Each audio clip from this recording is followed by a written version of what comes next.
صوت البلد سوريا. الله محيي الجيش، الله محيي الجيش، الله محيي الجيش.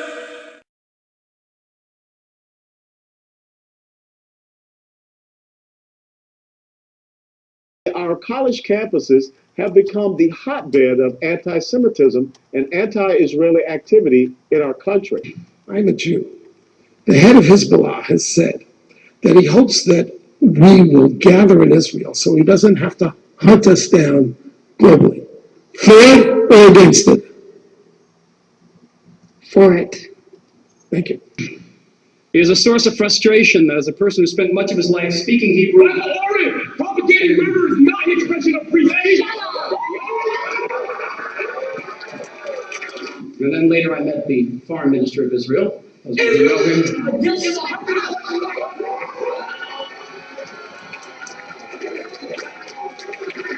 What you have on the campuses today is what I call the intellectualization of anti-Semitism. You have a situation where the Muslim world, and particularly the Arab Muslim world, but also the Iranians, what they've done is they've created a RICO-style situation to spread the culture that they have in the Middle East here within the United States. And they do this through the Students for Justice in Palestine groups on the campuses and the Muslim Students Association. The Palestinians are supposedly oppressed by the occupation, and the Israelis are doing Nazi-type atrocities against the Arabs. None of it's true.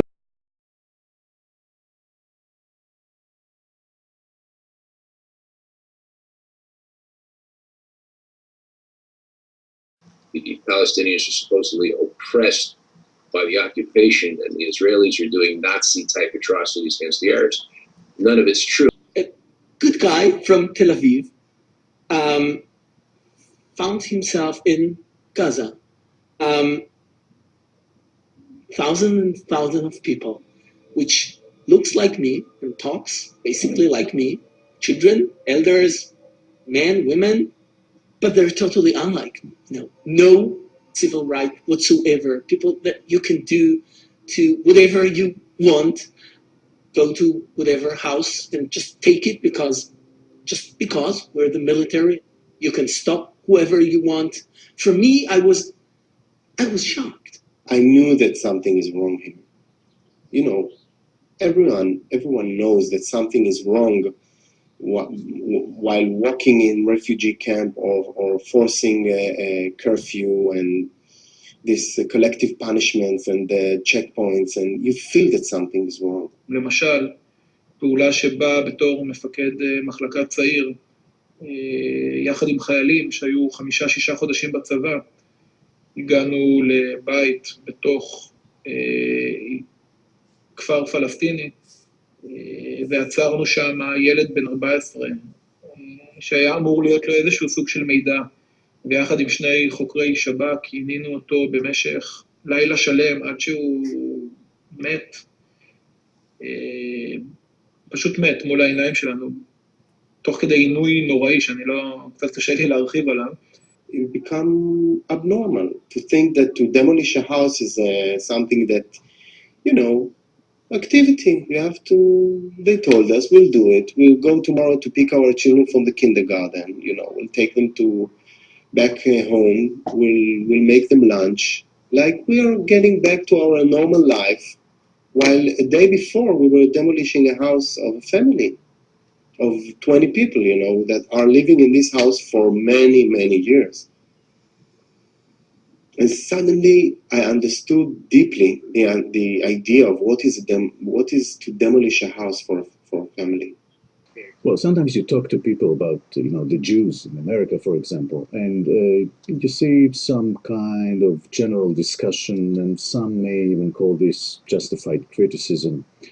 But when you go undercover with cameras, like we did in some instances, you see a different kind of discussion at all. And there you see all this hate and all this prejudice coming out in a very, very profound way, especially in the United States, where they are protected by the First Amendment.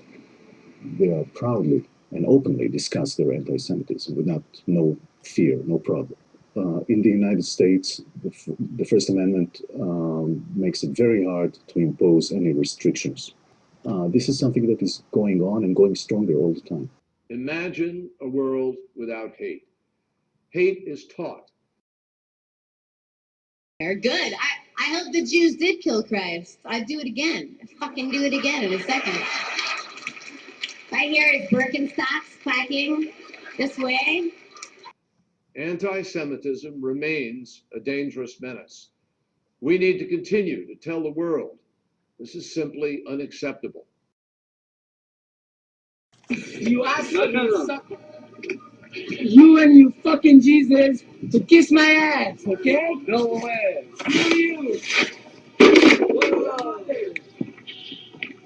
Don't camera, no camera.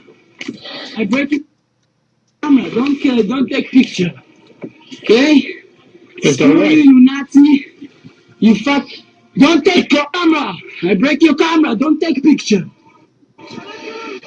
Shabbat shalom, no picture. We don't want picture. Please. What? You can't come in here. This is not your house. This is not your house. We killed Jesus. We're proud of it. Where are you? Could you record that?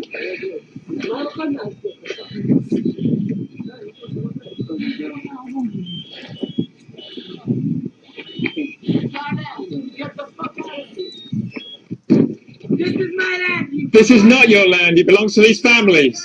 You son of a bitch. I'm gonna kill you and the Palestinians. You Nazi, you son of a shit. Hand for that. This is my land. God gave it to me. Fuck you. Nazi. Call everyone you want. This is my house. This is my land.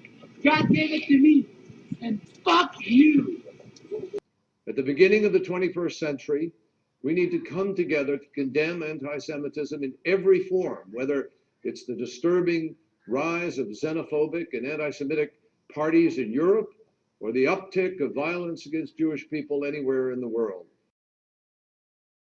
איזה בושה לכם! תחזרו לגרמניה! בושה לכם! Shame on you! Go back to Jesus! Go to Jesus! All of us have to join in a common resolve to stand up, speak out, and act against anti-Semitism and all forms of hatred, whenever and wherever they occur.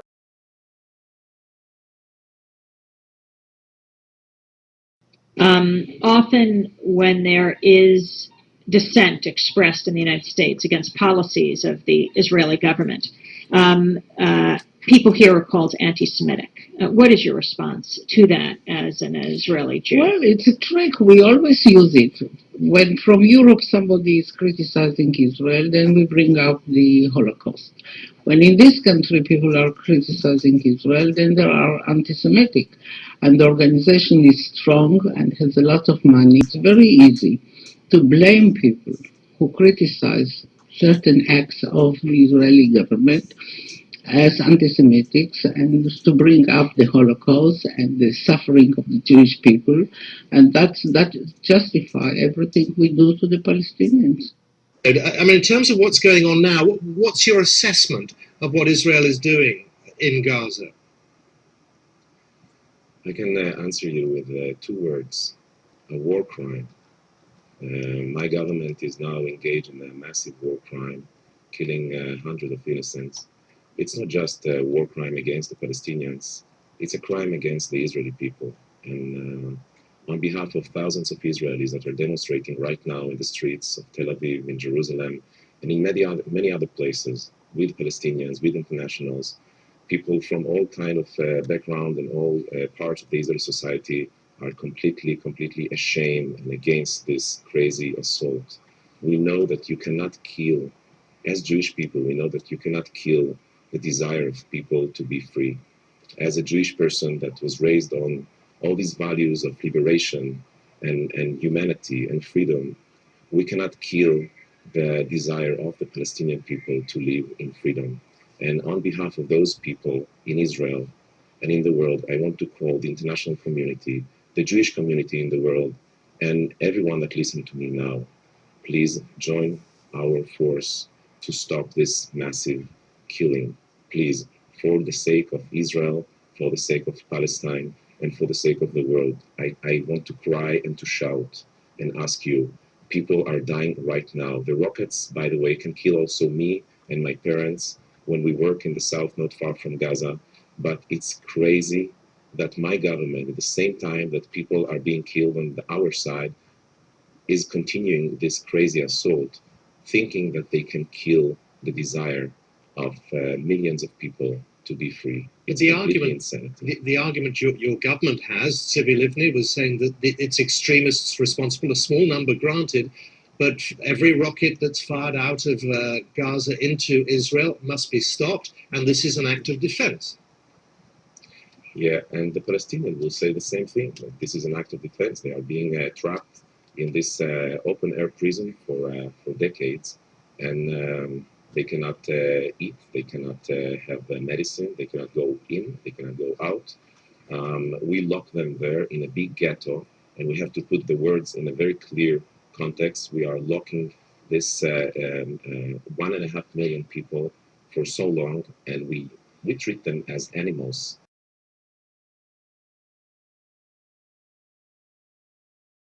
It's not the Palestinians that aren't willing to make concessions. It's Israel that's incapable of making concessions, because concessions on the land are impossible from a Zionist perspective.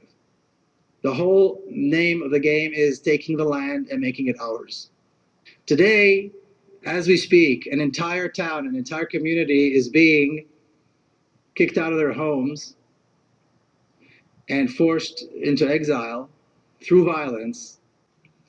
The terrorizing and harassment that Palestinian Israelis go through when they go through Tel Aviv airport, the humiliating process that they have to go through, they have to endure every time they decide to leave and go overseas, has nothing to do with security. It has everything to do with racism, with hatred, and with a deep desire to keep us apart, to keep me privileged and them with no rights. That's the name of the game. That's what it's all about. As long as Palestinians are denied hope and denied freedom and denied water and denied their land and their homes, this will continue to happen. I point a finger at my own government. And interestingly enough, Bibi Netanyahu, who's today prime minister, was prime minister then as well.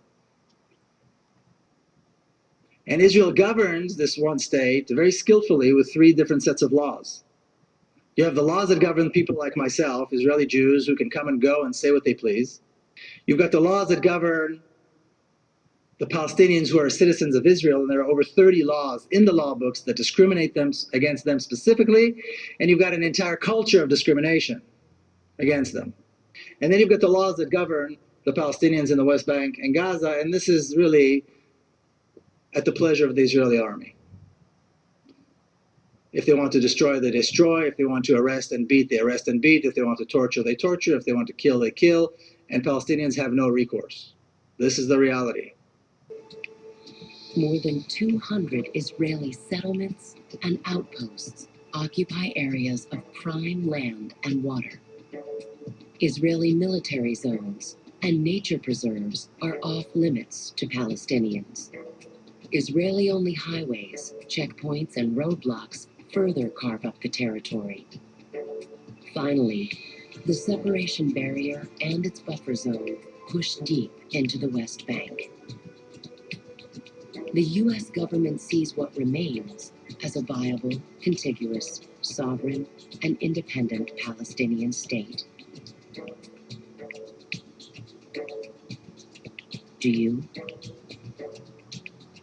Even among Jewish organizations in the United States that say they fight anti-Semitism, they don't have a clue how to combat this. Told us later how shocked and disturbed he was to find out how alive and kicking anti-Semitism is in the world, and the fact that no one really does anything to stop it. But Zionism, just like racism, has to go. The Zionist state